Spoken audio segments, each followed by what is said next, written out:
ശബരിമല സന്നിധാനത്ത് മകരവിളക്കിനുള്ള ഒരുക്കങ്ങൾ പൂർത്തിയായി. പർണശാലകൾ കെട്ടി മകരവിളക്ക് ദർശിക്കാൻ തീർത്ഥാടകർ സന്നിധാനത്തും പരിസരത്തും തമ്പടിച്ചു തുടങ്ങി. മകരവിളക്ക് പ്രമാണിച്ച് ശബരിമലയിൽ ഭക്തജന തിരക്കാണ് അനുഭവപ്പെടുന്നത്. തിരുവാഭരണ ഘോഷയാത്ര നാളെ വൈകിട്ട് സന്നിധാനത്തെത്തും.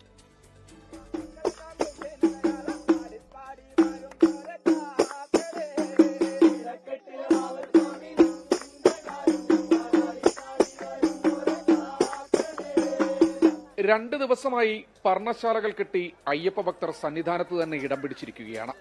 പൊന്നമ്പലമേട്ടിൽ നിന്ന് മകരവിളക്ക് തെളിയുന്നത് കാണാൻ പറ്റുന്ന മേഖലകളിലാണ് ഭൂരിഭാഗം ഭക്തരും തമ്പടിച്ചിരിക്കുന്നത്. എരുമേലി പേട്ടതുള്ളൽ കൂടി കഴിഞ്ഞതോടെ തീർത്ഥാടകർ കൂടുതലായി സന്നിധാനത്തേക്ക് മല ചവിട്ടി തുടങ്ങി.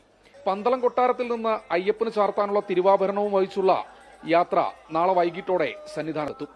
മകരവിളക്ക് ദിവസമായ നാളെ 35,000 തീർത്ഥാടകർക്ക് മാത്രമാണ് സന്നിധാനത്തേക്കുള്ള പ്രവേശനം. പോലീസിന്റെയും അർദ്ധസൈനിക വിഭാഗങ്ങളുടെയും നേതൃത്വത്തിൽ കനത്ത സുരക്ഷയാണ് ഒരുക്കിയിട്ടുള്ളത്. സന്നിധാനം കൂടാതെ മകരവിളക്ക് കാണാൻ കഴിയുന്ന പുൽമേട് അടക്കമുള്ള മേഖലകളിലും നിയന്ത്രണങ്ങൾ കർശനമാക്കും. നിഖിൽ നിളയ്ക്കൊപ്പം ശ്രീകുമാരൻ, 24 സന്നിധാനം. ലോകത്തെവിടെയായാലും ഏത് സമയത്തും 24 വാർത്തകളും ഓഗ്മെന്റഡ് റിയാലിറ്റി പാക്കേജുകളും എക്സ്പ്ലെയിനറുകളും വിശദമായി കാണാൻ ഞങ്ങളുടെ യൂട്യൂബ് ചാനൽ നിങ്ങൾക്ക് സബ്സ്ക്രൈബ് ചെയ്യാം.